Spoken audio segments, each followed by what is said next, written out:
Good morning sa inyong lahat mga kababayan. JDB uli ang inyong abang lingkod. Pag-usapan natin si Kitty nyo.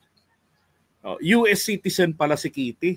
Yung nakita ko hong video kasi, hawak-hawak niya yung passport niya, nilalagay niya sa bag niya. I don't know bakit hawak niya yung passport niya. Pero ang issue nga rito, yung patunay na siya po ay American citizen. Siyempre, naglabas ang sama ng loob yung mga ibang Pilipino na walang iya kang babaita ka. Amerikana ka pala. Tapos kung mura-murahin mo lang yung mga Philippine authorities, di ba? Minura niya kasi na-arresto na yung tatay niya eh. So, tapos yung nanay niya, alam ko nanay niya, Amerikana rin yun kasi USRN po si Hanilet. So posible na US citizen si Hanilet. Kaya po si Kitty alam ko pinanganak talaga si Kitty. Nabanggit natin ni Dugong yan ng pagkatapos ng hiwalayan nila ng asawa niya. May nakilala siyang babae, yung sundan niya sa Amerika, yung ligaw-ligawan niya, yun na nga po si Hanilet. At ito, nagkaroon silang isang anak, si Kitty. Tapos doon na nga ito ipinanganak, di ba? Grabe, no? Galit sa Amerika. Nagalit si Duterte sa Amerika kasi naging siya pro-China. Pero yung kanyang chicks at nagkaanak pa siya sa isang Amerikanang Pilipina. Ngayon, sinasabi ng iba na may passport nga siya. At ito nga po 'yon, blue passport. Naalala ko noon eh. Sabihan ni Rocky, bakit ganoon yung passport ni Kitty, blue? 'Di ba? US passport nga pala. Na syempre, kita linaw. At hindi po nila tinatanggi. Walang nagtatanggi niya na na US passport yung gamit niya at siya po ay US citizen. Kasi yan kung di ako nagkakamali, ang Amerika po, nag-grant sila ng US citizenship sa mga bata, sa mga babies na mga pinanganak doon sa kanilang bansa. Hindi sila katulad ng Pilipinas na regardless kung saan ka pinanganak, basta mga magulang mo, doon natin ibabase ang iyong pagkamamamayan. Both parents ba o isa sa mga parents mo Pinoy, din Pinoy ka. 'Di ba? Kahit saan ka pa pinanganak. Dito ang isang dayuhan pinanganak sa Pilipinas, hindi ka pa pwedeng maituring na isang Pilipino kahit dito ka pinanganak. Ganon. Sa Amerika iba, pero ngayon binago ni Trump. Kailangan ngayon sa US isa sa mga magulang mo ay US citizen o kaya naman ay permanent resident doon sa US. It just simply bended the constitutional provision regarding dyan sa citizenship. Now, going back, paano nga kasi may nagtanong sa akin, paano ba yan? Makakakandidato ba si Kitty Duterte? Sabi ko, unang-una, Pilipina pa rin si Kitty Duterte. So ngayon, para isahang paliwanag, ito yan 1987 Constitution, citizenship. Sabi rito sa Section 1, the following are the citizens. So mga sumusunod ang mamamayan ng Pilipinas. So itong hinighlight ko ng green, ito yung applicable sa kanya. Those whose fathers or mothers are citizens of the Philippines. Wala hong duda doon na ang kanyang mga magulang o isa sa kanyang mga magulang ay mga mamamayang Pilipino. Alright?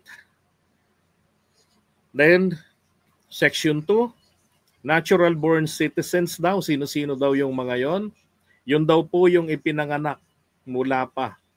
Sabi rito, natural-born citizens are those who are citizens of the Philippines from birth. So kung tapusin ninyo itong lahat ng provisions na to, yan, and then Section 1 and Section 2, including yung subsection ng 1, yan, and then yung buong 1987 Constitution, wala pong nakalagay doon na magiging basihan ng citizenship ay ang lugar kung saan ka pinanganak. Hindi po ganon. So sa dugo po tayo, jus soli, kumbaga na tinatawag. Jus sanguinis ang basihan natin sa dugo. Now, sabi rito, natural-born citizens are those who are citizens of the Philippines from birth. Pagkapanganak pa lang, mamamayan ka na. Without having to perform any act, wala ka nang dapat pang gawin para lang maging Pilipino. So hindi ka dual citizenship, hindi ka reacquire, ibig sabihin hindi ka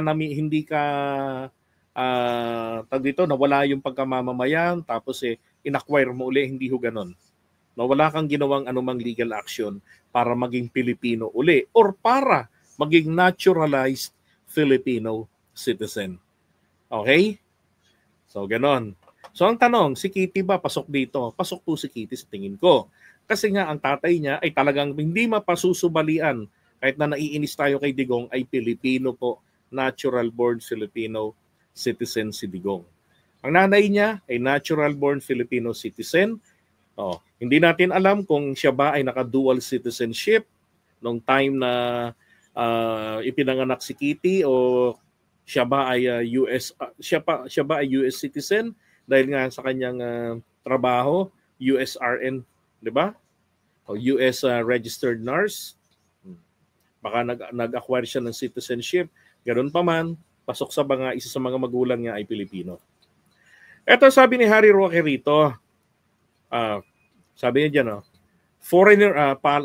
foreigners cannot engage in political activity. Mga kababayan, ang tinutukoy po rito ni Harry Roque, I still remember this. Ito po yung issue tungkol dun sa Australian nun na si Susan Fox yata yung pangalan nun, na pinalayas nila rito na persona non grata. Bakit? Kasi nga, ito yung sumusuporta sa mga aktivistang grupo. Naalala ko yung madre na yan, nahiring ko pa yan sa barangay namin. Yes. Dahil po, engaged siya sa grupo ng mga Gabriela. Alam niyo naman ng mga Gabriela, mga komunistang grupo yan. Yan ang front nila. So doon, meron silang bahay na inilalaban sa amin na kung saan nagkasunog yung lugar. Tapos nung natayuan na, dati palang daycare. Yun pala yung daycare na yon, ginagamit nilang kuta. Ngayon, gusto nilang ma-repossess. Yung original na may-ari kasi namatay na. Ang gusto nila mangyari ngayon, i-repossess nila yon. Tinututulan ng kanilang nung kaanak. Na-handle ko pa yung kaso. Marunong magtagalog yung madring yan. Hirap na hirap pa kami na mag-i-English, ganun-ganon, putik na yan. Tapos maalala ko, nakita ko may kausap ng mga Pilipino, yung mga taga Gabriela, na yun. And then sabi ko, do you speak and understand Tagalog? Opo daw. Yan po yung tinutukoy dyan ni Harry Roque. Okay, so don't be misled with this. Ito pa, mahihirapang maging politiko, Duterte reveals Kitty, an American citizen. Ayan yung sinasabi ko sa inyo, na si Kitty ay sinabi ho ni Duterte na American citizen si Kitty. That was March 20, 2017. It looks like Philippine President Rodrigo Duterte, youngest child Veronica Kitty, will have citizenship hurdles to overcome if ever she wants to follow in his footsteps and become a politico. In a speech before the Filipino community in Myanmar, President Duterte revealed that Kitty is an American citizen.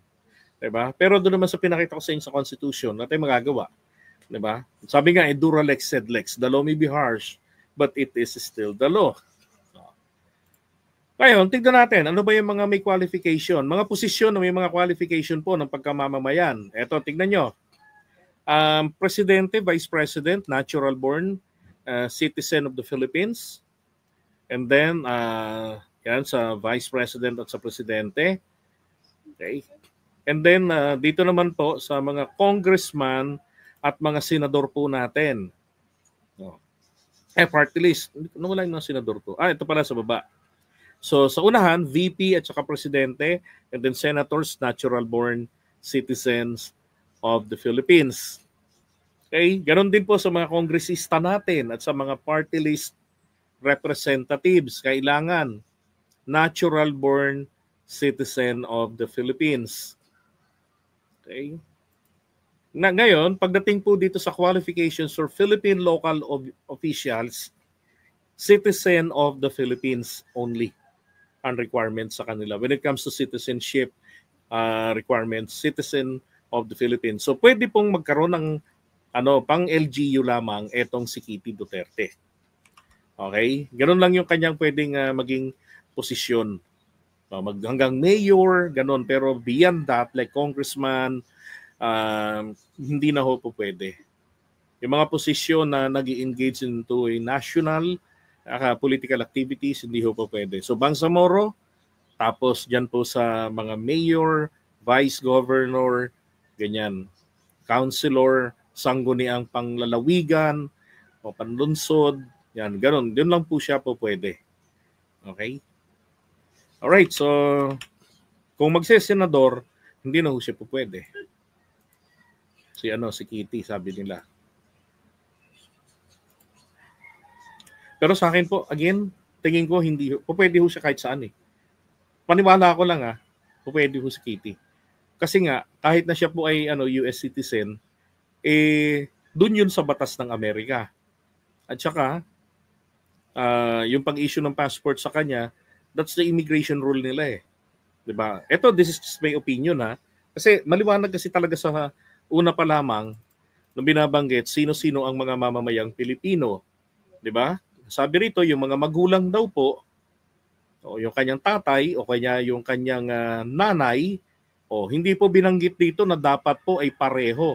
Ang binanggit dito ay ang kanyang tatay o ang kanyang nanay ay mamamayang Pilipino. Dito naman natural born citizens, ito raw po yung mga tao na mula pang pagkapanganak ay mamamayang Pilipino na. 'Di ba? So wala na silang kailangang aksyon na gawin. So kung meron mang kung meron mang sabihin na si Kitty kailangan niyang kailangan niya na mag-apply ng dual citizenship.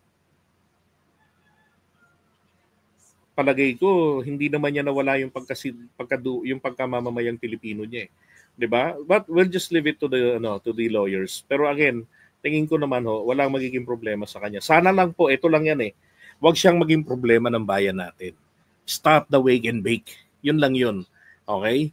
At wala rin naman tayong hint na nakikita na may plano ba siyang pumasok sa politika. And again, sabi ko nga, maging matinong politiko, wag nang maging katulad ng kanyang mga kapatid at saka ng kanyang tatay. Yun lang yun. 'Di ba? Kung magiging siyang politiko. Magsilbi talaga ng totoo sa bayan. Yun lang. Alright, so iwan na muna natin to.